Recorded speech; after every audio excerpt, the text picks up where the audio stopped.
The studio lights of the Kelly Clarkson show glowed warm and bright as the audience filled the seats, buzzing with excitement. Today's guest was world-famous actor Marcus Dalton, known for his sharp wit, legendary roles, and unpredictable attitude during interviews. Producers whispered nervously behind the cameras. Marcus had a reputation for being difficult. Kelly, as always, stepped onto the stage with a radiant smile. Please welcome the one and only Marcus Dalton.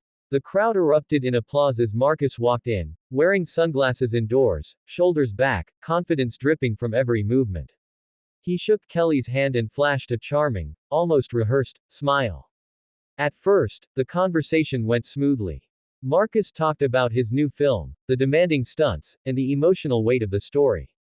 Kelly asked thoughtful questions, the audience laughed at his jokes, and everything felt perfectly normal. But then, Kelly gently touched on a topic producers had warned her not to avoid: Marcus's controversial creative decisions in his latest project. So, Marcus, Kelly said, keeping her tone friendly, some critics said the film's ending felt abrupt, even unfinished. What was your intention behind that? Marcus stiffened. His smile melted. Critics. He repeated slowly. I don't make films for critics. Kelly nodded politely. Of course, but fans were also confused. Many expected. Marcus cut her off sharply. Fans expect too much. They want everything handed to them. Art isn't supposed to make people comfortable.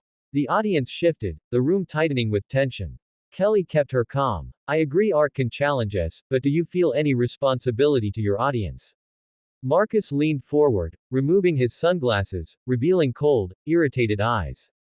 I'm not here to be lectured about responsibility, he snapped. Not by you. Not by anyone. A quiet gasp rippled through the crowd. Kelly, still composed, tried to diffuse the moment. I'm just asking what the audience is curious about. Nothing more. Marcus let out a dry laugh. Then maybe the audience should try thinking for themselves for once. The studio went silent. Producer Daniel, standing just off camera, made a slicing gesture under his neck, a sign to wrap things up. But Marcus wasn't done. You know what? Marcus said, rising from his chair. I'm tired of these shallow interviews. Tired of being asked the same pointless questions. Kelly attempted to stand as well. Marcus, please. But he raised a hand. No, Kelly. I'm done. If you want simple answers, invite simple people. The audience booed softly, a rare thing on live TV. Marcus threw his microphone onto the chair and turned toward the exit. Security moved subtly, just in case, but he stormed past them on his own. As he reached the side of the stage, he muttered loudly enough for cameras to catch it. This show is a joke. Gasps echoed. The audience stared, stunned. Kelly stood center stage, hands folded calmly, taking a slow breath. With the grace she was known for, she addressed the crowd. Well, that was unexpected. But let's keep the energy positive, we're here to have a good show. The audience cheered in support. Backstage, Marcus's agent was already arguing with producers, but the decision came swiftly. Marcus would not be invited back again. Ever. The clash became the talk of the internet for days, with viewers praising Kelly's calm professionalism and criticizing Marcus's outburst.